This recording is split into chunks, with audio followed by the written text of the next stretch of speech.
네, 안녕하세요. 오늘 2021 이 푸드 트렌드에 관해서 강연을 하게 된 서울대학교 농경제사회학부 푸드 비즈니스 랩 문정훈 교수입니다. 자, 저희가 지난 1년 동안 여러 가지 빅데이터들을 수집을 했습니다. 예, 그래서 우리 농촌진흥청의 소비자 빅데이터, 소비자들의 어떤 구매 데이터들을 저희들이 먼저 수집을 한 것을 이제 받았고, 그리고 이제 닐슨으로부터 또 데이터를 저희들이 또 받아서 같이 공동 연구를 한 부분도 있음을 미리 알려드리고요. 그래서 이 내용은 제가 오늘 발표를 하고 있습니다만 저 혼자 연구를 한 내용은 아닙니다. 저와 이동민 교수, 그다음에 박서영, 엄아람, 이서윤, 김나영, 박예훈, 신현숙, 이찬영, 최수연, 황지희, 그리고 보조를 해준 김가은, 김창규, 김현진, 이현정, 황신아까지 저희들의 그 랩 멤버들이 총 동원되어서 열심히 분석한 내용입니다. 다만 오늘 저에게 주어진 시간이 1시간이고요.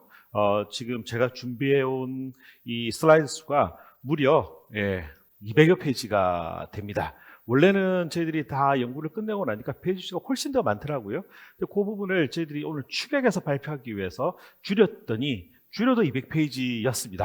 예. 그래서 오늘 좀 빠르게 진행할 수밖에 없다는 점에 대해서 좀 양해를 부탁드리고요. 주제는 크게 오늘 7가지로 준비했습니다. 첫 번째, 코로나가 우리를 덮쳤을 때, 즉 평화로웠던 우리의 식생활에 코로나가 덮쳤을 때, 그러니까 2020년 3월, 1, 2, 3월을 지나면서 과연 어떤 일이 벌어졌는지에 대해서 처음에 말씀을 드리고요. 그 다음에 이제 일상화되고 있는 새벽 배송에 대해서 저희들이 또 연구를 했습니다. 그 다음에 세 번째 챕터로서는 밀키트, 요즘 가장 핫하게 뜨고 있는 아이템이라고 말씀드릴 수 있는 밀키트에서 저희들이 또 연구를 했고요. 그 다음에 네 번째 챕터로서는 육류 간편식 에 있어서의 이슈들을 또 정리를 했고, 그 다음에 이제 다섯 번째로는 육류 간편식의 발전에 따라서 새롭게 떠오르는 이 단백질이라고 할 수 있는 이 육류 단백질을 어떤 측면에서는 대체하고 있죠. 이 바다 단백질 가공식품 시장에 대해서 말씀을 또 드리도록 하겠습니다. 그리고 코로나 이후에 오히려 다시 집밥이 부활을 하면서 향신, 그리고 조미, 소스, 유지류 쪽의 트렌드가 어떻게 변해가는지 또 말씀을 드릴 거고요. 그 다음에 마지막으로 산지의 신선함을 담은 전통적인 형식에서 쓰였다는 가공으로 신선함을 집까지 전달할 수 있는 이런 농산 가공을 활용한 커뮤니티 비즈니스 관련된 내용을 말씀드리도록 하겠습니다. 자, 시간이 없는 관계로 빠르게 진행을 하도록 하겠습니다. 자, 본 내용은 푸드 트렌드라고 하는 이제 책으로 저희가 2월 10일경에 나오게 될 텐데요. 그래서 자세한 내용은 여기다 담을 수밖에 없었다는 것을 미리 좀 양해를 드리고 넘어가도록 하겠습니다. 첫 번째 챕터, 식생활을 바꾸다, 코로나19 임팩트가 되겠습니다. 네. 자, 슬라이드에 굉장히 많은 내용이 다 담겨 있습니다. 이 내용을 제가 다 이제 상세히 설명하면 좋겠습니다만 그럴 수가 없기 때문에 중요한 포인트만 짚고 넘어가도록 하겠습니다. 자, 코로나19 이후에 가장 변한 식생활에 있어서 이제 변한 가장 큰 포인트는 결국은 간편식이 매우 증가를 했다. 간편식의 소비가 굉장히 많이 증가하였다라는 이제 말씀을 이제 드릴 수 있고요. 그래서 중간에 있는 이 그래프를 보시다시피 제일제당 쪽에서 출시했던 여러 간편식도 굉장히 아주 빠르게 성장을 하고 있고, 그다음에 풀무원이라거나 대상뿐만 아니라 우리나라의 주요 간편식 기업들의 어떤 상품들이 계속 성장을 하고 있었습니다만 더 빠르게 우리 댁내로 들어오고 있는 그런 상황이다라는 게 첫 번째 큰 변화가 되겠습니다. 두 번째, 육류와 수산물의 간편식에 이제 변화가 있었는데요. 특히 이제 간편식에 있어서 굉장히 많은 품목들이 존재합니다. 많은 서브 카테고리들이 존재하는데 그 중에서 역시 육류 쪽이 역시 빠르게 증가하더라라는 것을 저희들이 확인을 했고요. 다만 이 육류의 증가라고 하는 것이 소위 말하는 빨간색 육고기, 소고기, 돼지고기뿐만 아니라 백색육이라고 할 수 있는 닭고기, 그리고 이를 대체하고 보완할 수 있는 이 바다의 단백질들이 또 역시 새롭게 소비가 증가하고 있다는 것들을 저희들이 코비드 사태 이후 저희들이 관찰을 하고 있습니다. 그래서 육류에 있어서의 지출이 예년 대비 2020년도에 굉장히 많이 늘었고요. 여기 지금 데이터가 나와 있죠. 그리고 해수산물 쪽에 대한 지출 역시 작년 대비 올해 약 10% 정도의 그 소비가 더 늘어났다라는 것들을 저희들이 찾을 수 있었습니다. 그리고 또 하나 그 중요한 이슈가 이제 밀키트가 빠르게 성장을 하고 있다라는 건데요. 밀키트는 어떻게 보면 이제 간편식의 새로운 형태라고 이제 보셔야 될 것 같은데, 이게 그냥 간편식이라고 하는 것은 대부분 그냥 데펴서만 먹으면 되지 않습니까? 그런데 이제 그걸 이제 계속 하루에 뭐 한 끼, 두 끼 먹다 보니까 이제 코비드에서는 아무래도 집에 갇혀 있는 시간이 좀 많죠. 근데 신선함이 또 필요하고, 하지만 너무나 또 불편해서는 안 되기 때문에 그 중간쯤에서 이제 그 합의를 봤다라고 해야 될까요? 예, 그런 카테고리가 바로 밀키트 카테고리가 될 텐데, 이 밀키트 카테고리가 코비드-19 이후에, 코비드-19 이후에 굉장히 빠르게 성장을 하고 있습니다. 지금 제가 말씀드리고 있는 이 변화에 대해서는 제가 향후 두 번째, 세 번째, 네 번째, 다섯 번째, 여섯 번째 이 챕터로 넘어가면서 상세히 그 내용들을 다시 한번 리뷰를 하면서 디테일하게 설명을 드리도록 하겠습니다. 그리고 또 이제 집밥, 예, 집밥이 또 다시 이제 강조되는 그런 이제 상황이 되었고요. 집밥이 즉 내식의 비중이 이제 올라가니까 같이 성장하는 것은 결국 여기 들어가는 조미료라거나 향신료라거나 그다음에 유지류라거나 이러한 것들에 대한 소비가 또 굉장히 이제 빠르게 증가하고 있는데, 이것에 대한 세세한 트렌드도 나중에 뒤로 가면서 상세히 또 말씀드리는 기회를 가지도록 하겠습니다.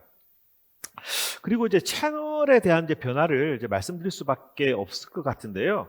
지금 이제 이 그래프에 좌측 그래프에 보시던 것처럼 인터넷 쇼핑이 굉장히 이제 빠르게 그 성장을 하고 있다라는 것을 이제 알 수 있고, 특히 매년 3월을 비교를 해봤을 때 인터넷 쇼핑이 굉장히 더더욱 더 격렬하게 성장을 했다라는 걸 볼 수 있고, 또 이제 예년 3월과 이제 비교해 봤을 때 홈쇼핑, 즉 언택트 시대에 있어서의 적합한 그 비대면 구매가 이제 증가를 더 빠르게 하고 있다는 걸 알 수 있고요. 반면에 대면이 이제 중요한 백화점이라거나 대형마트라거나 이런 부분에 있어서는 구매가 조금 이제 줄어들었다라는 것들을 알 수 있습니다. 그래서 좀 온라인 채널을 저희들이 좀 더 깊이 분석을 해봤습니다. 이거는 통계청의 데이터로 저희들이 조사를 해봤는데요.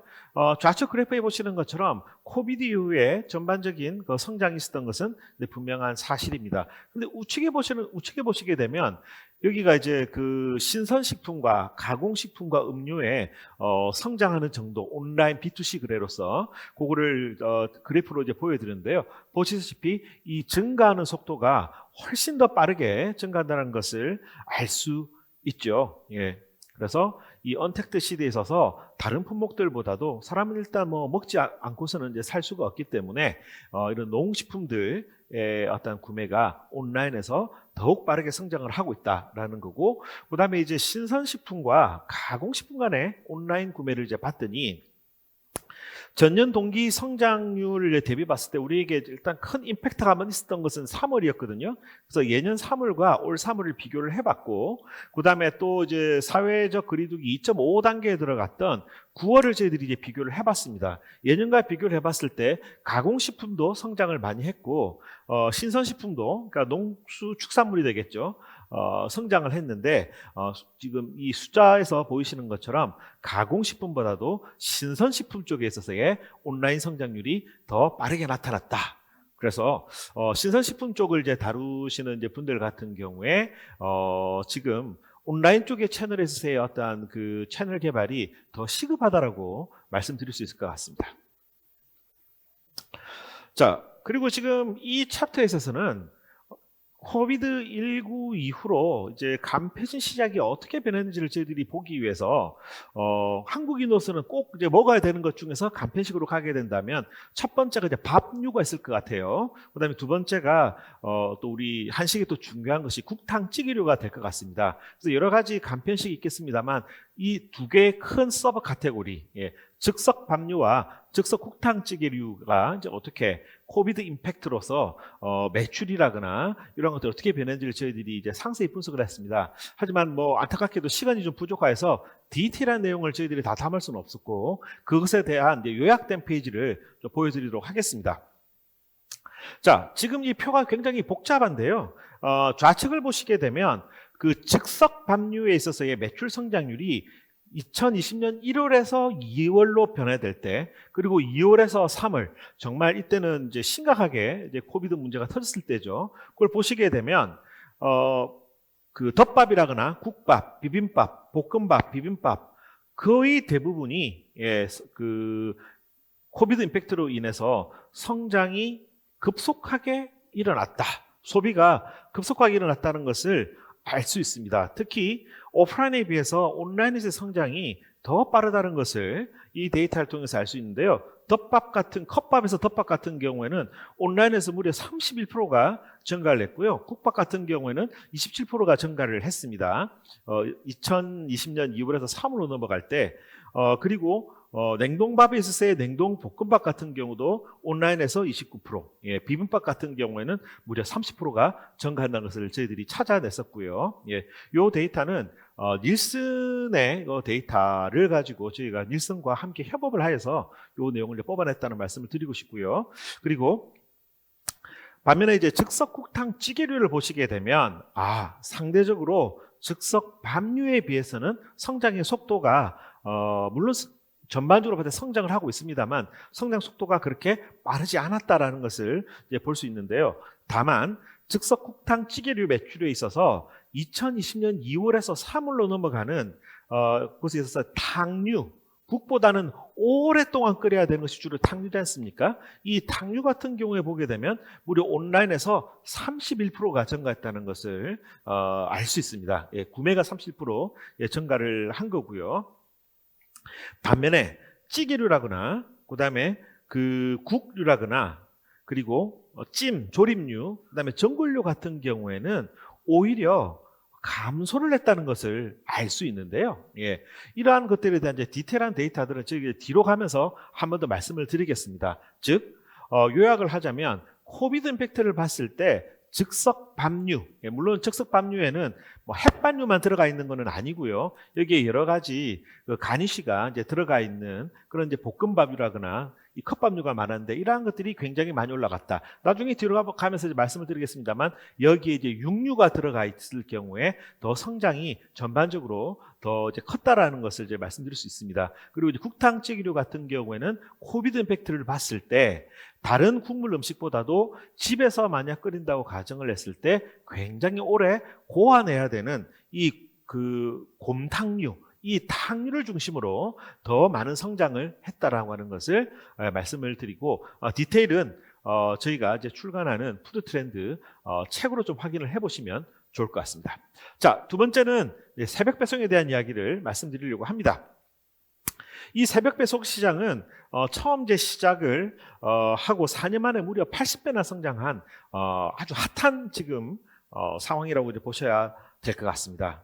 그래서 지금 이 새벽 배송 시장이 급격하게 이제 성장을 하고 있고 그러면서 우리들의 라이프 스타일 자체도 이제 많이 바뀌고 있죠. 뭐 여기서는 담을 수가 없었습니다만 이 새벽 배송을 이제 이 가능해지면서 실은 저희들이 식료품 구매 관련된 온라인 구매를 보게 되면 여성의 관점으로 봤을 때 전업주부들이 취업주부들보다 전자상거래로 온라인으로서 이 식료품을 구매하는 비중이 훨씬 더 높았습니다. 양도 많았고 왜냐하면 이제 낮에 이것을 수령하기가 이제 비교적 편하죠.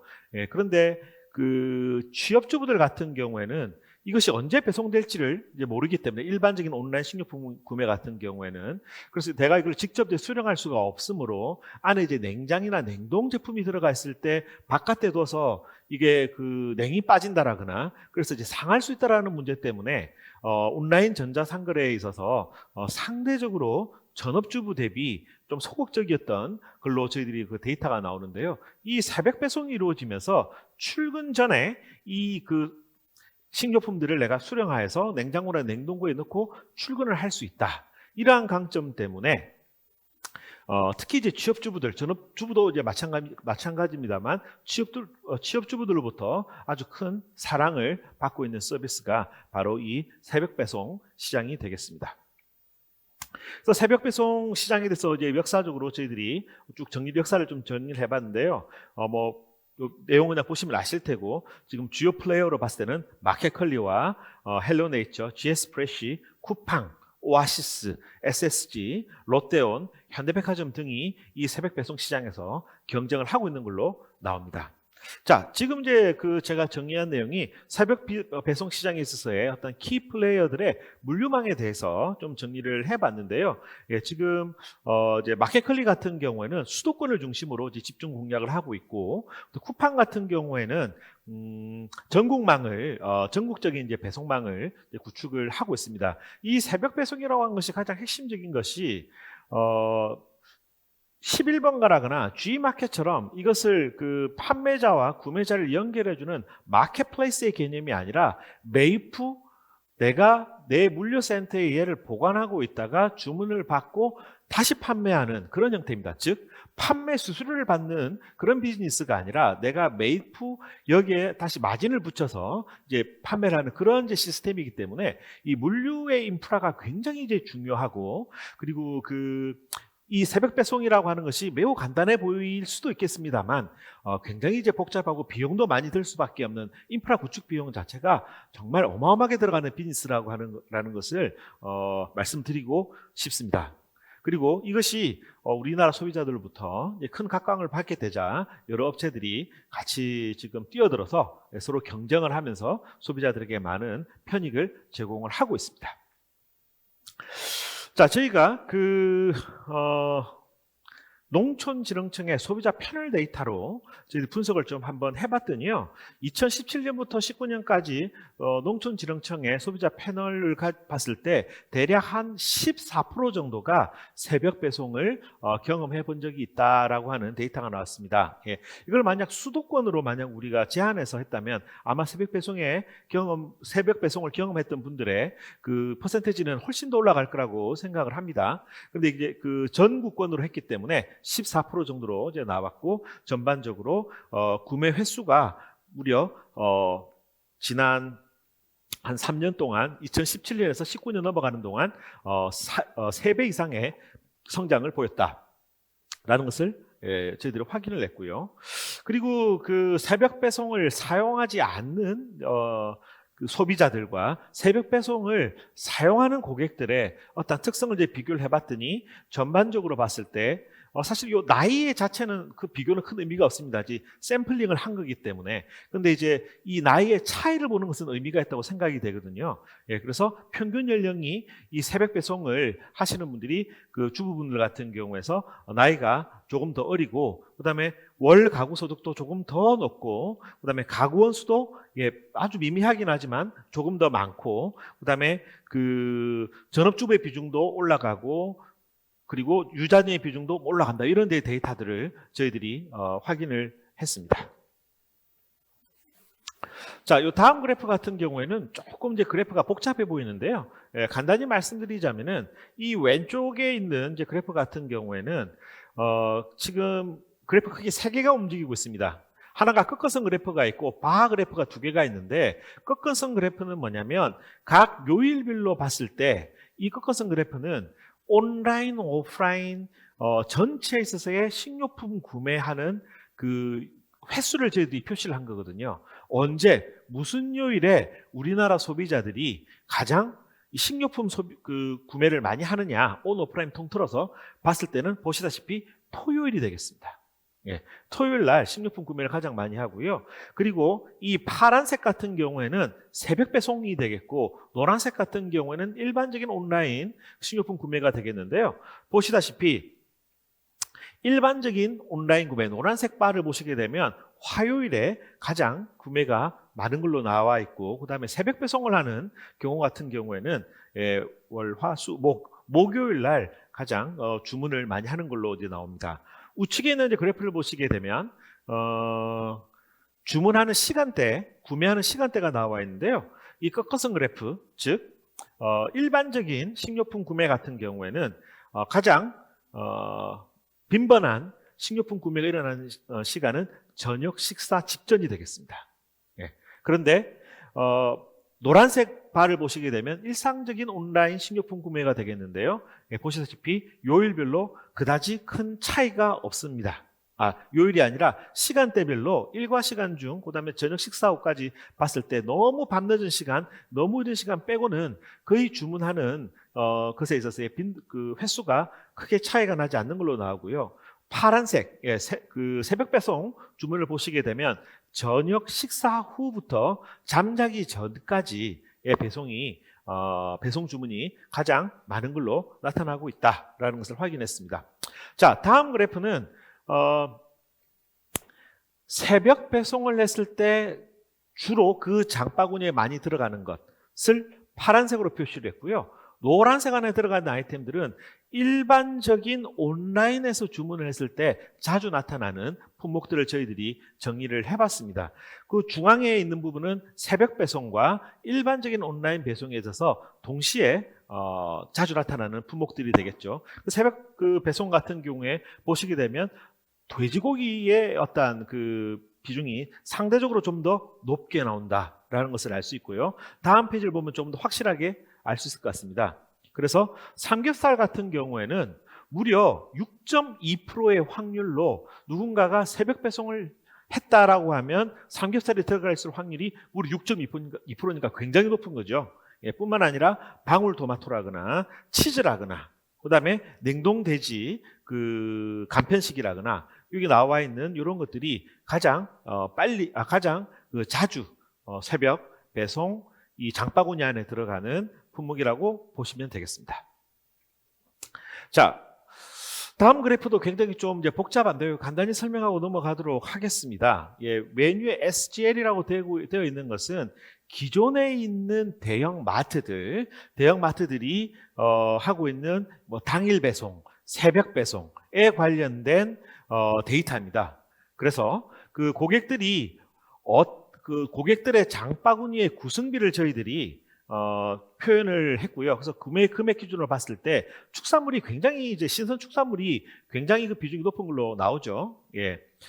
그리고 그 아래 보게 되면 지금 새벽 배송에 있어서의 메인 플레이어라고 할 수 있는 마켓컬리, 쿠팡, 오아시스의 그 장바구니, 고객들의 장바구니의 구성비가 되겠는데, 다만 하나 이제 말씀드리고 싶은 것은 이거는 저희 뭐 전체 데이터가 아니라 저희가 그 농촌진흥청의 소비자 패널 그 데이터로 했기 때문에 샘플링된 데이터다라는 것에 대해서 말씀을 드리고 싶고, 그래서 상대적으로 오아시스 같은 경우에는 현재 샘플 사이즈가 그다지 높지는 않습니다. 그래서 참고만 하시면 되겠다라는 말씀을 드리고 싶고요. 하지만 보시다시피 전반적으로 봤을 때 가공식품의 비중이 일반적인 마트보다는 좀 전반적으로 높게 나오는 걸로 나옵니다. 그러나 오아시스는 약간 예외적으로, 오아시스 같은 경우에는 신선식품에 특히 엽채류라거나 이런 채소류에 많은 강점이 있기 때문에 이 부분이 굉장히 신선식품 쪽이 굉장히 비중이 높은 걸로 나오죠.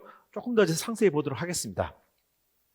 오아시스 같은 경우에는 역시 가장 큰 강점은 합리적인 가격에 제공되고 있는 신선식품들이 되겠고요. 그 비중이 상당히 높은 것으로 지금 나오고 있습니다. 예.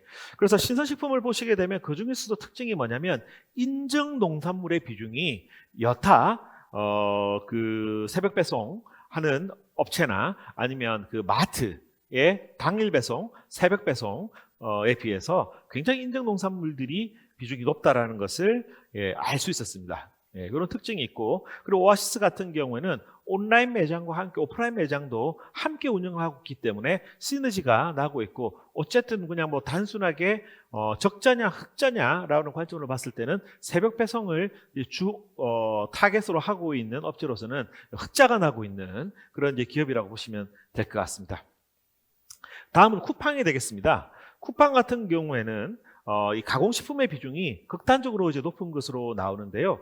그 중에서도 이제 뭐가 더 잘 팔리는지를 저희들이 비교를 해봤더니 다음과 같은 결과가 나왔습니다. 예, 생수라거나 그리고 두유라거나 그리고 쌀 같은 것처럼 전반적으로 조금 이제 벌크 사이즈가 크고 무게가 많이 나가는 것, 그리고 주로 정기적으로 구매를 하는 그러한 제품목들에 대해서 쿠팡은 아주 큰 강점을 가지고 있다라는 것들을 저희들이 확인을 했습니다. 다음은 이제 마켓컬리에 대해서 말씀을 드리도록 하겠습니다.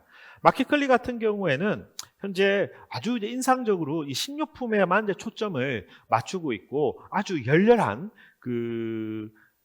충성 고객들이 있는 것으로 유명하죠. 그래서 컬리에서 뭐가 지금 다른 사이트 대비 잘 팔린지를 봤더니요, 간편식이 굉장히 잘 팔리고 있더라라는 것을 확인을 했고, 또 곡류, 서류, 가공식품. 근데 실질적으로 봤을 때는 빵류가 굉장히 잘 팔리고 있습니다. 그리고 그 유제품, 치즈 우유류가 상대적으로 다른 데보다 월등히 많이 팔린다는 것을 저희들이 확인을 했는데요. 간편식을 보시게 되면 일반적인 이제 대형 마트 그리고 그 쿠팡에 비해서 간편식의 비중이 높은데 그 중에서 설명이 좀 잘못됐네요. 그 간편식들 중에서 특히 국탕찌개류에 대한 어떠한 그 선호가 굉장히 이제 높이 나온다는 것을 알 수 있었고, 그 중에서 스타 상품들을 봤더니 여기 보이는 소위 말하는 RMR이라고 하는 그 제품군들이 많이 판매되더라는 겁니다.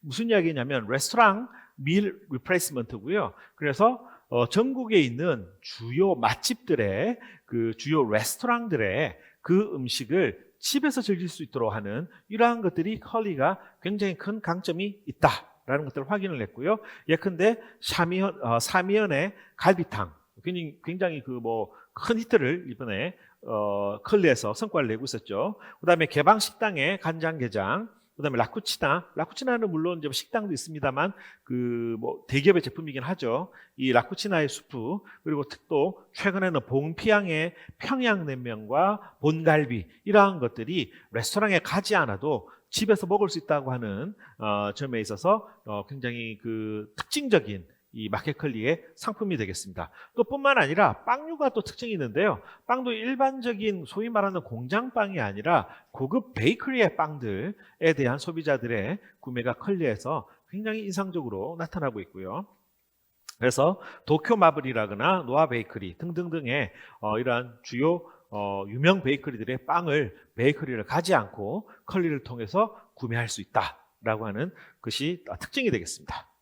또 그 다음에 하나 특징이 이제 치즈인데요. 치즈의 판매 비중 자체도 굉장히 높을 뿐더러 특히 우리 주위에서 흔히 이제 먹을 수 있는 슬라이스 치즈뿐만 아니라 고급 치즈들, 수입 치즈들, 소위 말하는 마니아들이 좋아하는 이런 이제 냄새가 이제 강한 이런 치즈들의 구매가 컬리에서 주로 많이 일어나고 있다는 것을 저희들이 데이터로 확인을 했고요. 특히 벨지오요소의 브라타 치즈 같은 경우에는 매번 올라올 때마다 완판이 되는 기록을 세우고 있고요. 그 다음에 여러 가지 브리라거나 그 다음에 브리아 사바렌 같은 치즈는 거의 컬리에서만 구매할 수 있는 아주 특별한 아이템이라고 볼 수 있을 것 같습니다. 뿐만 아니라 또 말씀드리고 싶은 것이 동물복지에 관련된 마켓컬리의 어떠한 애정이라고 할까요? 이러한 가치를 이제 담은 사회적 가치를 담은 그러한 상품들을 굉장히 많이 출시를 하고 있고 좋은 성과를 얻고 있습니다. 우리나라에서 이 동물복지 인증 제도를 농식품부에서 운영을 하고 있는데 살충제 사건이 한번 났었던 계란 말고는 아직 성공한 사례가 별로 없습니다. 근데 마켓컬리에서 이 우유를 마켓컬리의 PB 상품으로서의 흔히 말하는 보라색 우유라고 그러죠. 이게 동물복지 우유인데 이게 우리나라에서 계란류를 제외하고는 처음으로 성공한 동물복지 상품이라고 보시면 될 것 같고요. 뿐만 아니라 말씀드렸던 일반적인 동물복지 계란, 동물복지가 가장 잘 되고 있는 데가 계란 쪽이죠. 에서도 지금 좋은 성과를 내고 있고, 그 다음에 닭고기도 동물복지 닭을 지금 판매를 하고 있고, 그 다음에 동물복지 우유를 가지고 원유를 가지고 만든 아이스크림 같은 경우도 좋은 성과를 내고 있습니다. 자, 워낙 요즘 컬리에 대해서 일종의 팬덤 현상이 있다고 저희들은 보고 있고요. 그래서 컬리 쪽으로부터 저희들이 데이터를 좀 제공을 받아서 어떻게 성장하고 있는지를 봤는데요. 2017년부터 시작해서 2020년까지 이제 성장을 하는 과정에서 봤을 때 매출이 400억에서 지금 드디어 2020년에는 1조를 넘길 것으로 저희들이 지금 보고 있고요. 어마어마한 성장을 지금 하고 있죠. 매년 100에서 200% 이상의 성장을 하고 있습니다. 그래서 이 매출 포트폴리오를 보시게 되면 가공식품의 비중이 이제 늘어나고 비중이 물론 이제 신선식품도 늘어나고 있고 가공식품도 이제 늘어나고 있는데 보시다시피 이 간편식에서 특히 RMR 특히 이번에 코비드가 터진 이후에 이 레스토랑 간편식을 집에서 먹을 수 있다라고 하는 것이 아주 특징적으로 이제 나타나면서 이 쪽을 중심으로 해서 더 큰 성장을 하고 있다는 것을 확인할 수 있었습니다. 네. 그리고 이 페이지는 이제 신선식품의 비중도 실은 다른 온라인 업체들과 비교를 해봤을 때 신선의 비중도 실은 작지 않다.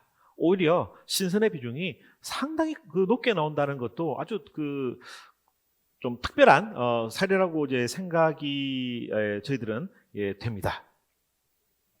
그래서 마켓컬리 같은 경우에는 열성적인 팬들이 가공식품도 이제 간편식도 구매를 하면서 동시에 고급 신선식 재료를 이제 구매하는 그런 행동을 이제 보이고 있고 전체 고객의 10%가 전체 매출의 50% 이상을 만들어내는 그런 현상을 이제 보이고 있고요. 그래서 간편식이 굉장히 빠르게 성장을 하고 있고 그것에는 다양한 간편식의 어떤 등장, RMR이라거나 이런 것들이 크게 기여를 하고 있다. 라는 말씀을 드리면서 이 새벽 배송 이야기를 마무리하도록 하겠습니다. 자, 다음 세 번째 챕터는 밀키트 이야기가 되겠습니다. 자, 코비드 이후로 밀키트가 굉장히 빠르게 이제 증가를 하고 있고요. 다만 밀키트 같은 경우는 일반적인 간편식과 다른 게 몇 가지 포인트가 있죠. 조리 행동이 반드시 필요하다.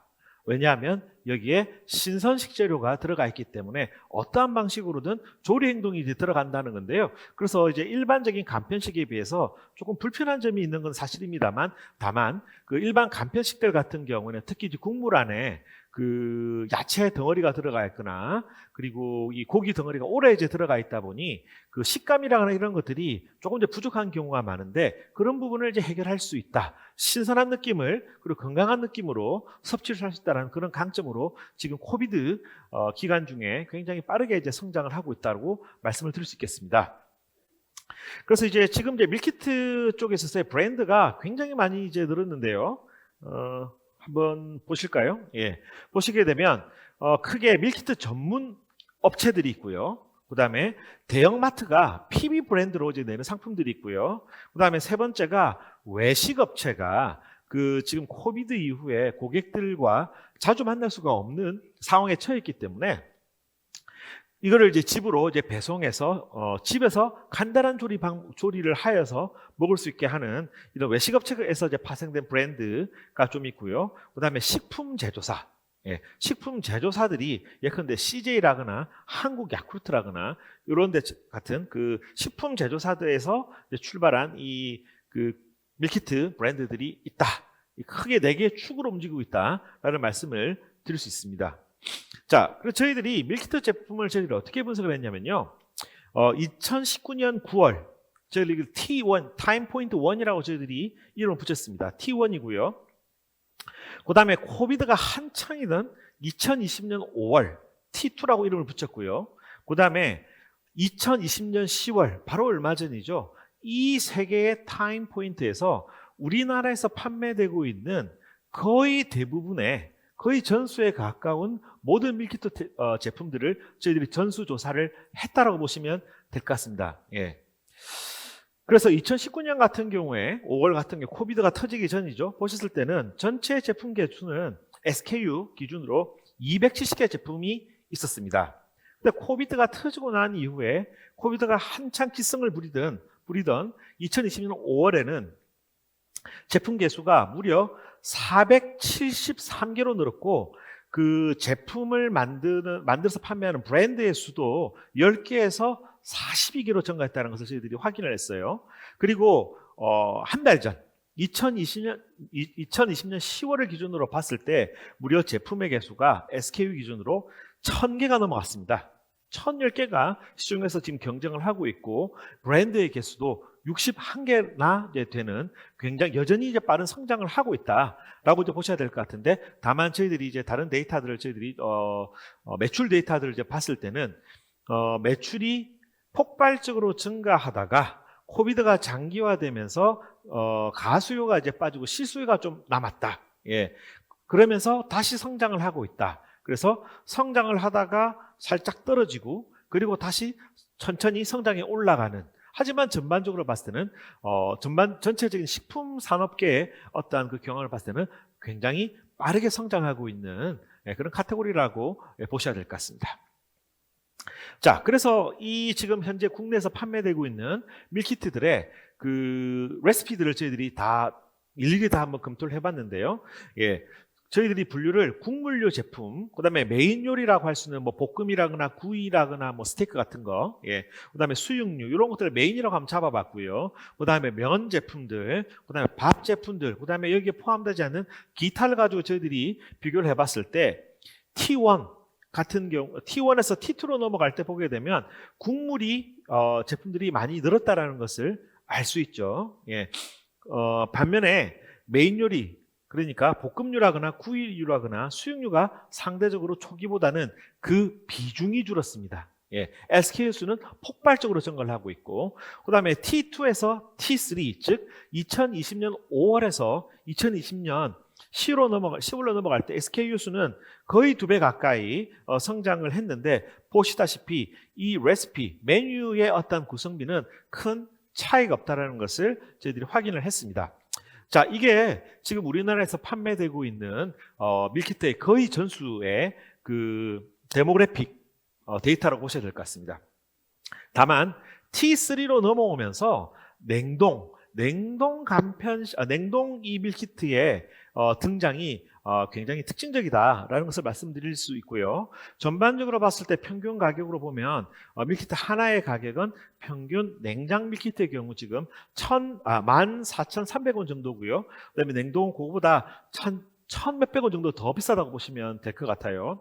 그리고 무게는 지금 기준으로 봤을 때 대략 750g에서 800g 사이가 평균이라고 보시면 될 것 같습니다. 그리고 그 안에 들어가 있는 식재료의 가지수를 보시게 되면 대략 8개에서 9개 사이 정도다라고 하는 것을 보시면 될 것 같고, 그 다음에 그 안에 들어가 있는 이 그 개수 기준으로 봤을 때 신선식품의 아이템 수가 많느냐 아니면 가공식품의 아이템 수가 많느냐를 봤을 때 신선식품의 비중이 한 56%, 58% 정도가 되는 걸로 나왔습니다. 그리고 그 안에서는 보시다시피 축산물의 비중이 가장 크다라는 걸 알 수 있었고, 그리고 이제 가면 갈수록 이 수산물에 대한 비중이 지금 작년 대비 올해 이제 늘고 있다라는 것들을 저희들이 확인을 할 수 있었습니다.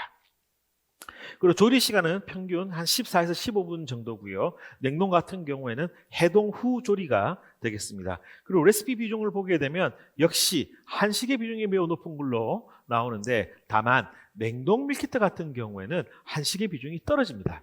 자, 이거는 이제 어떻게 보셔야 되냐면 그 냉동 밀키트 같은 한식이라고 하는 것은 아무래도 국물 요리가 이제 많을 수밖에 없는데 육수 자체를 이제 냉동으로 해서 이제 보내는 것 자체가 우리 소비자들한테 익숙하지 좀 않다라는 거고, 그리고 이제 냉동 밀키트로 했을 때 유리한 점은 특히 육류 같은 경우에 냉동에 있어서 강점이 있기 때문에 특히 스테이크 제품이라거나 이런 것들이 냉동 밀키트로 많이 판매되고 있다고 보시면 될 것 같아요.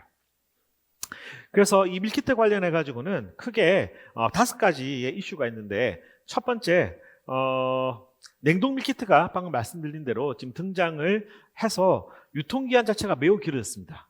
유통기한이 매우 길어진다는 이야기는 소비자들에게도 강점이 있죠. 냉장고가 아니라 냉동고에 넣었을 때 선도 유지가 더 오래 된다라는 이야기라고 그냥 생각하시면 될 것 같고, 제조사 입장과 유통사 입장에서도 유통기한이 무려 일주일 정도에서 1년 정도로 늘어나기 때문에 손실, 그러니까 폐기율이 이제 줄어들기 때문에 매우 큰 강점이 있다라고 보시면 될 것 같고요. 그다음에 최근에 이제 등장하고 있는 것은 냉장 밀키트와 냉장과 냉동이 혼합된 형태의 밀키트가 우리나라에서 아주 독특한 형태로 지금 이제 성장을 하고 있다는 겁니다.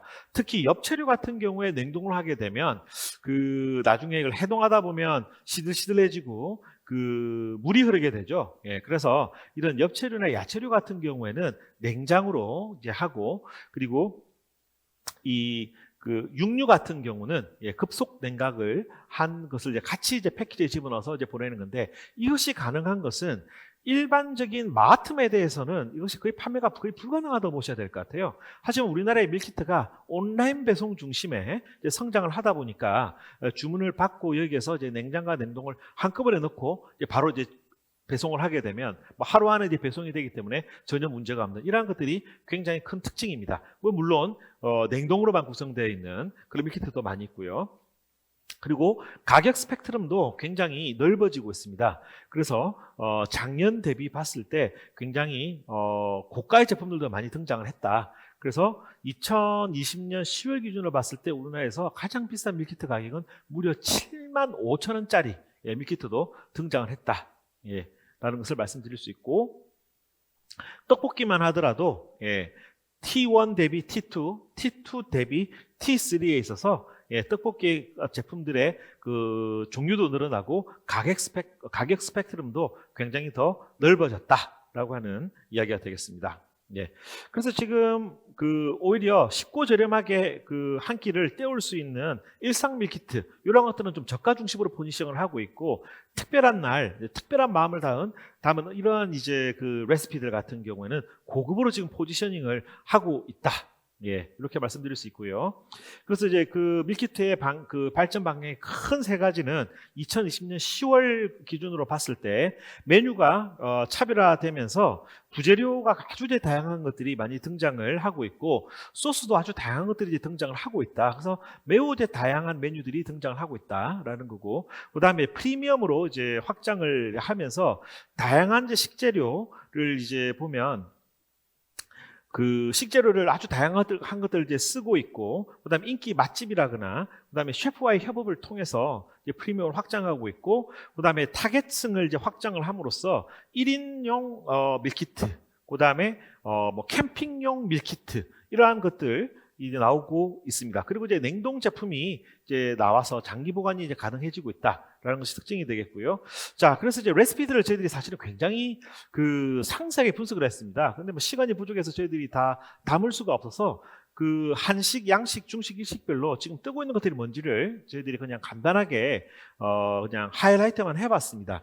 한식에 있어서 볶음 쪽에서는 지금 보시다시피 닭갈비랑 제육볶음의 어떤 제품 출시가 증가하고 있다, 즉 트렌드가 되고 있다라고 보시면 될 것 같고요. 국탕류 같은 경우에는 밀키트 같은 경우에는 하얀 국물보다, 즉 맵지 않은 국물보다도 매콤한 어떤 양념이 들어간 국물들의 성장이 더 눈에 띈다라고 하는 것을 알 수 있었고요. 찌개류는 뭐 특별한 변화가 있다고 말씀드리기가 좀 어려웠습니다.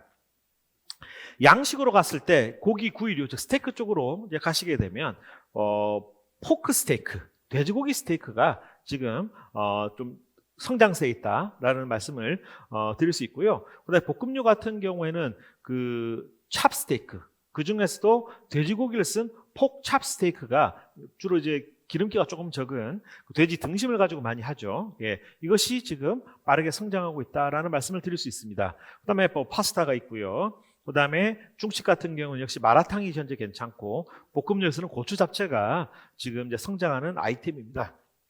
그 다음에 일식 쪽 같은 경우는 지금까지 모든 밀키트를 통해서 가장 매출이 좋았던 것이 밀푀유 나베인데, 밀푀유 나베 인기가 이제 조금씩 이제 빠지면서 이제 대창 전골이나 이런 것들이 지금 그 SKU 수가 늘어나고 있다고 보시면 될 것 같아요. 이제 뿐만 아니라 지역과 연계되어 있는 밀키트, 특정 지역 명칭이 들어있는 그 지역의 레시피, 그 지역의 국물이 들어가 있고 그 지역의 식재료가 들어가 있는 이런 세분화된 이 지역 밀키트가 죄송합니다.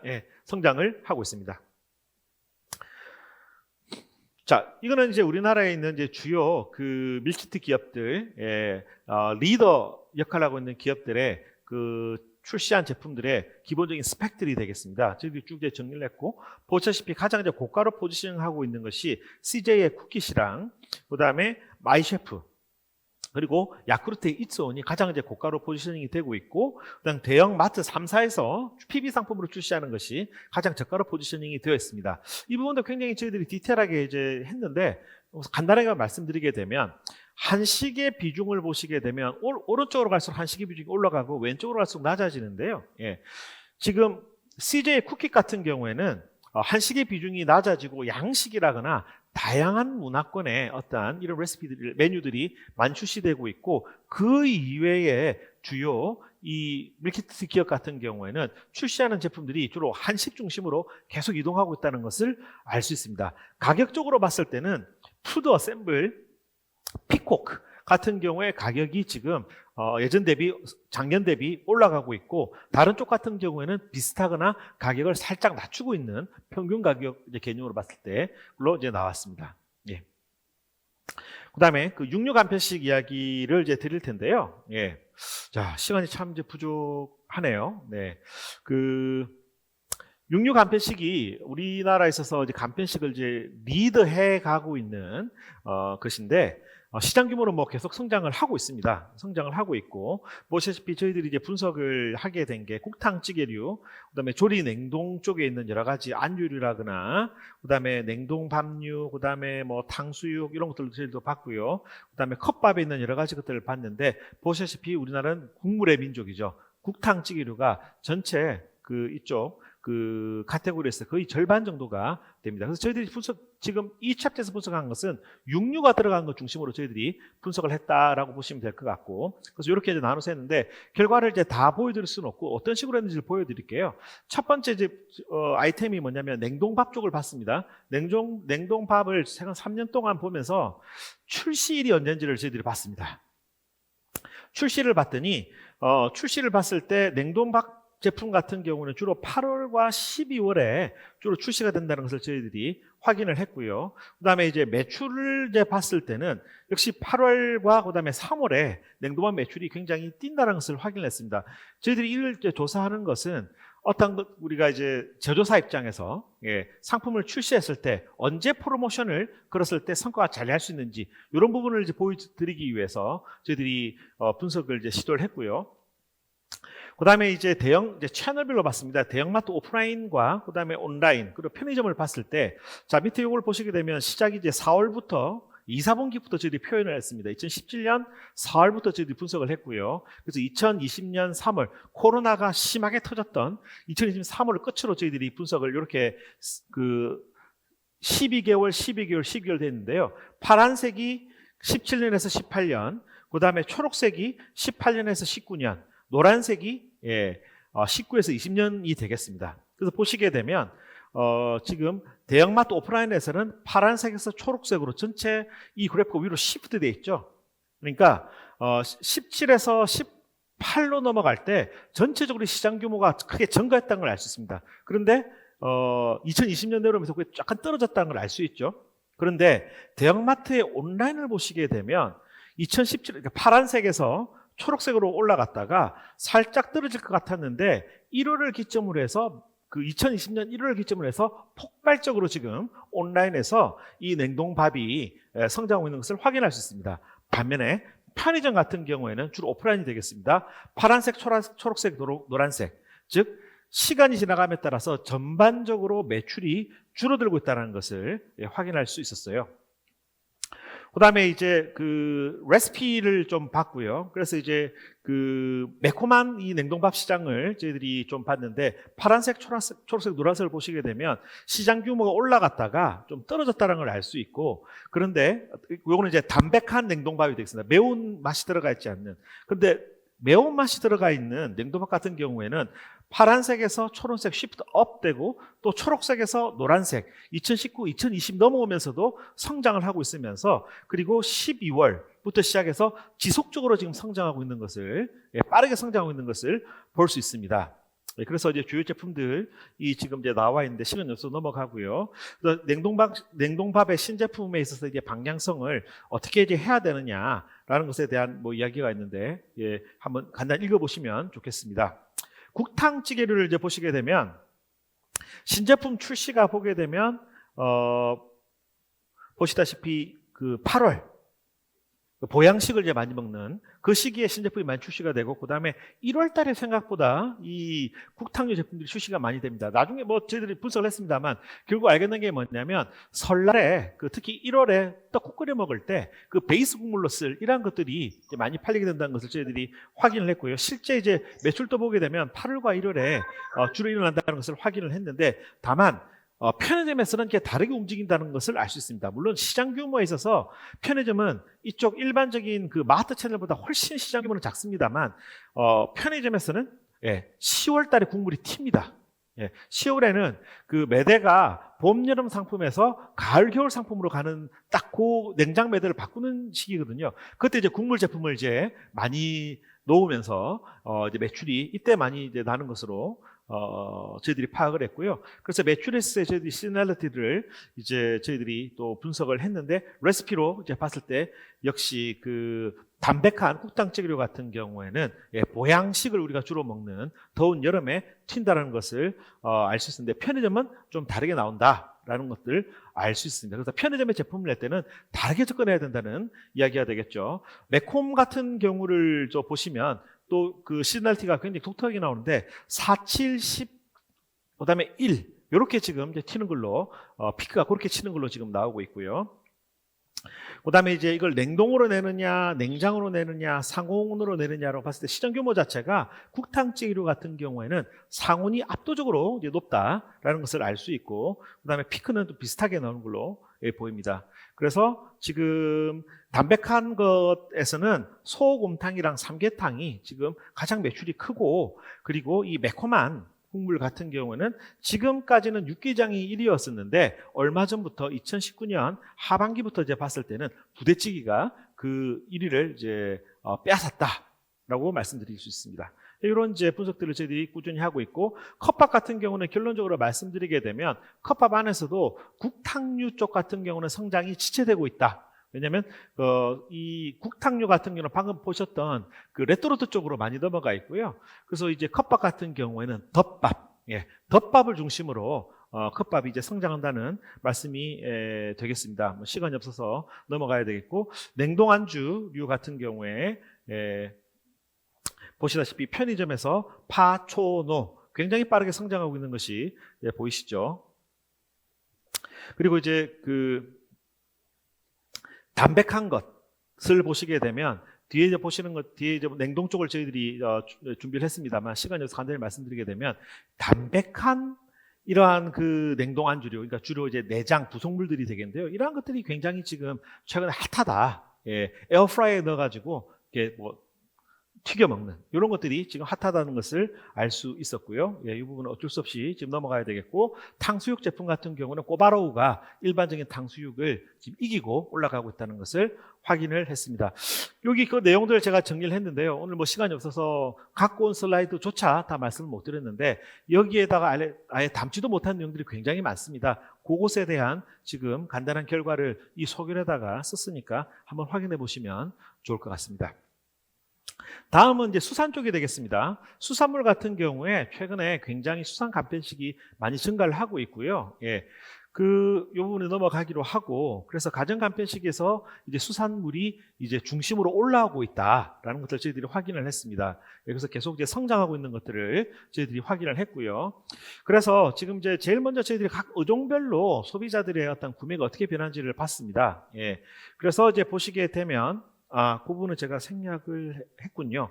그래서 저희들이 여러 가지 그 조사를 해서 소비자들에게 우리가 가공을 했을 때 그 어필할 수 있는 소비자들이 원하는 것들이 뭘까? 즉, 소비자들이 굉장히 선호해서 원물도 많이 먹고 가공도 많이 먹을 수 있는 것들, 혹은 소비자들이 먹고는 싶은데 집에서 조리하기가 너무 어려워서 먹기 힘든 아이템이 뭘까? 이런 것까지 이제 조사를 해봤습니다. 대표적인 게 이제 고등어 같은 게 그렇게 됩니다. 고등어 같은 경우에는 집에서 굽게 되면 냄새가 너무 많이 이제 나고, 그래서 이제 힘들죠. 갈치도 좀 그렇고요. 그래서 이러한 것들 같은 경우는 오히려 가공에 어떠한 힘이 붙었을 때 간편식으로 접근했을 때 굉장히 큰 강점이 있다라는 것들을 저희들이 확인했고, 그래서 총 12가지 아이템이 저희들은 앞으로 가공을 했을 때 성장할 것이라고 저희들은 보고 있습니다. 연어, 대구, 새우, 꼬막, 고등어, 조기, 명태, 오징어, 쭈꾸미, 갈치, 참치, 게, 그리고 이제 원물로는 우리가 잘 사 먹지 않는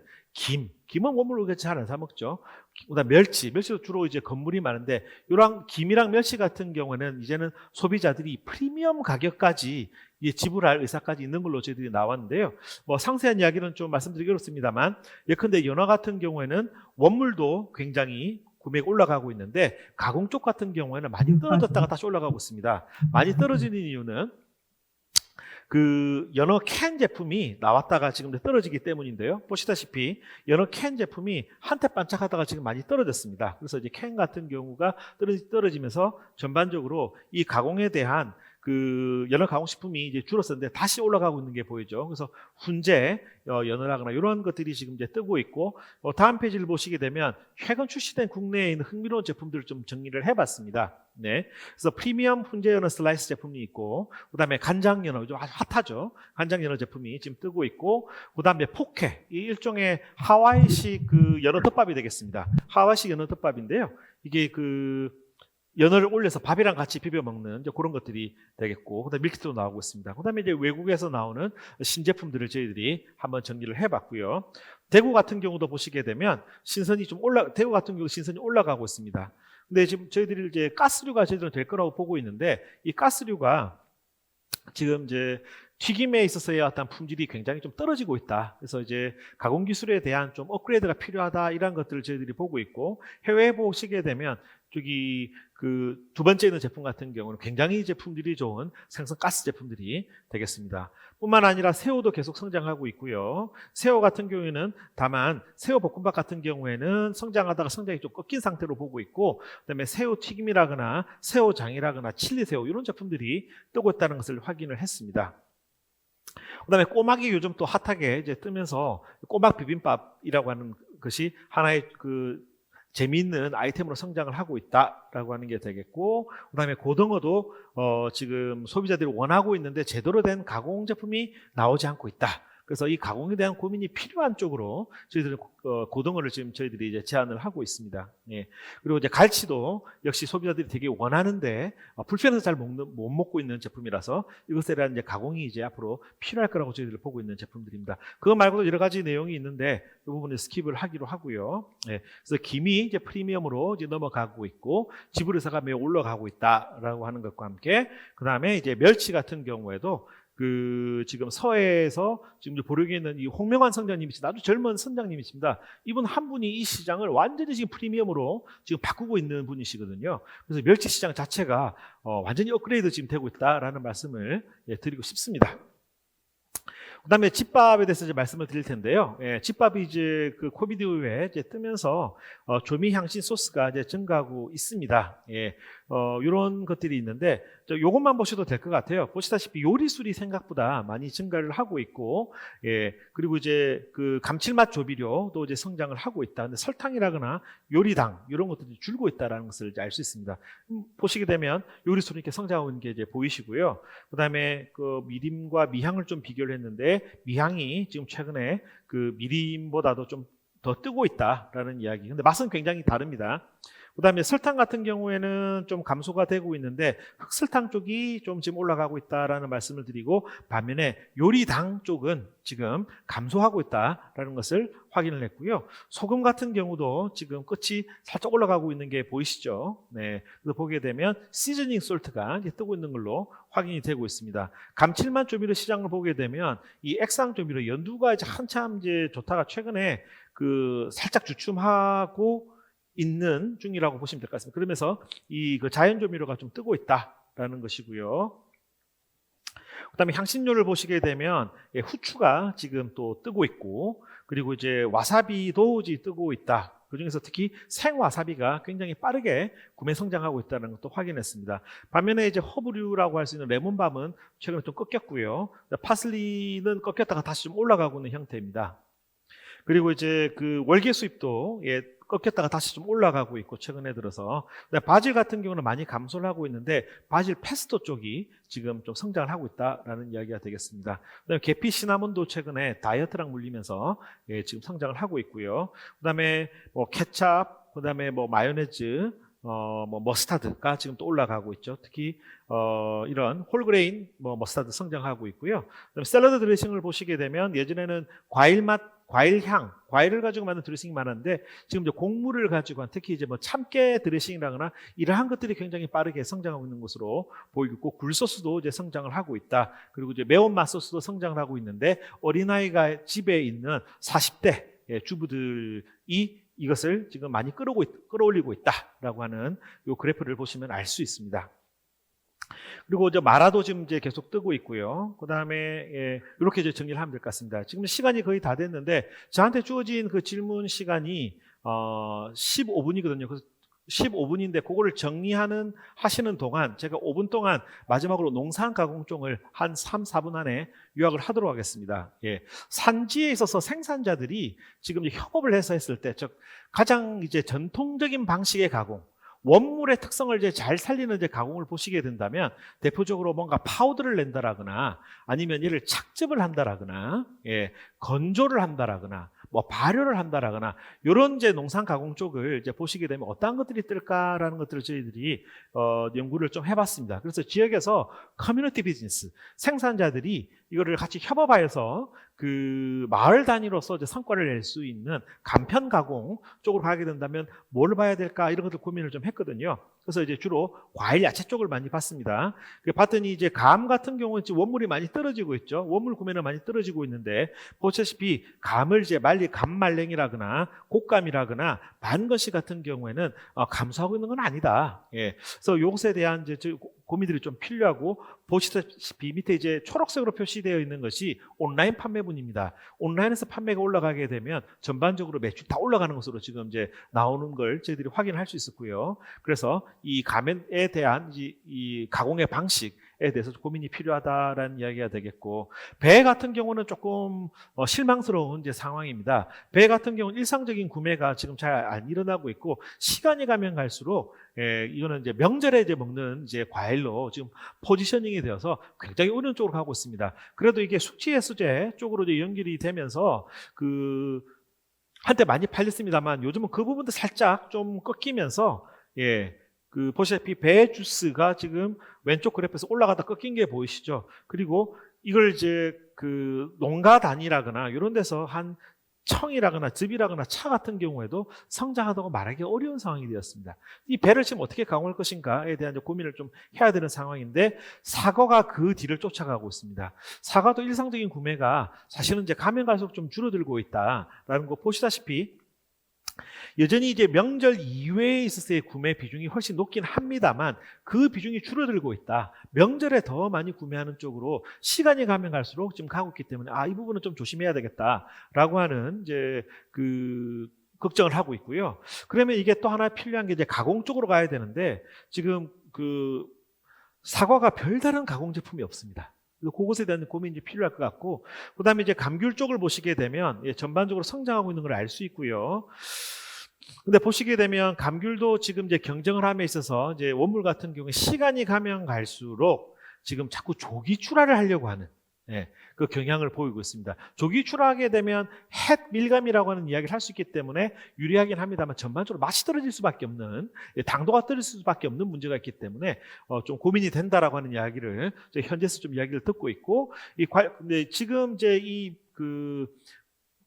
귤 쪽에 있어서 지금 이제 성장하고 있는 것은 이 망감류가 되겠습니다. 망감류의 대표적인 한라봉이 되겠고, 한라봉보다도 더 빠르게 성장하는 것이 천혜향, 특히 레드향, 황금향 이러한 것들이 주로 성장을 하고 있는데 문제는 감귤 주스 시장이 얼어붙었다고 하는 거죠. 그래서 이거를 이제 타개할 수 있는 여러 가지 가공식품이 필요한데 제주도에서는 과즙도 만들고 하고 있습니다만 아직 큰 성과는 이제 못 얻고 있습니다. 오히려 이 과즙을 다양한 방식으로 전통적인 주스가 아닌 향을 낼 수 있는 이제 방안으로 가는 이러한 것에 대한 이제 고민이 필요하고 있고, 예를 들어서 롯데칠성이 만들어낸 이 감귤 사이다라거나 그다음에 숙취해소제 깨수강에 들어가는 이러한 감귤 이러한 것들을 기능까지 같이 담아서 했을 때 지금 잘 팔린다는 것들을 저희들이 확인을 하고 있고, 요즘 가장 가공에 있어서 핫한 과일은 복숭아가 되겠습니다.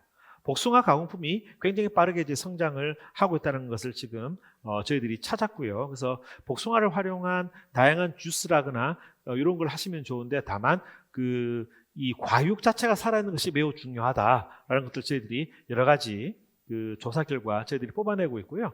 그 다음에 김치 쪽이 되겠습니다. 자, 김치 쪽 같은 경우는 계속 성장을 하고 있는데 절임 배추의 성장도 만만치 않다라는 것을 아시면 좋겠고요. 그래서 일반 배추 구매는 적습니다만 감사하고 있습니다만 절임 배추 그리고 완성 배추 김치는 성장한다. 예, 라는 거에 대해서 집중해 주십시오. 그리고 뿐만 아니라 여러 가지 김치의 원재료는 이제 줄고 있습니다만 김치 자체는 다 성장을 하고 있습니다. 보시다시피. 예. 그래서 김치 쪽이 앞으로 또 이 로컬에스의 농산 가공에스의 강점이 있다라고 보고 있고요. 그다음에 이제 거의 마지막으로 다 왔습니다. 이제 쌀 같은 경우를 보시게 되면, 예, 쌀 같은 경우에는 시간이 가면 갈수록 프리미엄 쌀의 구매가 올라간다. 예, 혼합밀을 주로 많이 샀었죠. 쌀 별 다르냐 그러면서 혼합밀을 많이 샀는데 지금은 그게 아니라 내 입맛에 맞는 품종의 쌀들을 구매하는 그런 문화가 지금 생기고 있다. 그래서 지역 명칭이 붙어 있는 쌀들, 그리고 이제 특정 품종에 대한 선호, 향미, 이러한 것들이 주요 키워드가 되고 있고, 그리고 쌀 가공식품들도 성장하고 있는 것들이 나옵니다. 마지막으로 이제 고구마를 말씀드리면서 마치겠습니다. 고구마는 다이어트 시장의 성장과 함께 성장을 하고 있는데 제대로 된 가공품들이 별로 없습니다. 그래서 이거를 고구마를 이제 간편하게 그리고 맛있게 먹을 수 있는 그런 가공식품이 나온다면 아마 성장하는 좋은 계기가 될 수 있지 않을까라는 생각을 하면서 여기서 강연을 마치겠습니다. 그래서 오늘 많은 이야기를 다 전달할 수 없었는데요. 이런 내용은 이제 앞으로 이제 책으로 출간될 것이니까 그 책에서 이 디테일들 아마 다 확인할 수 있을 겁니다. 네, 이상입니다.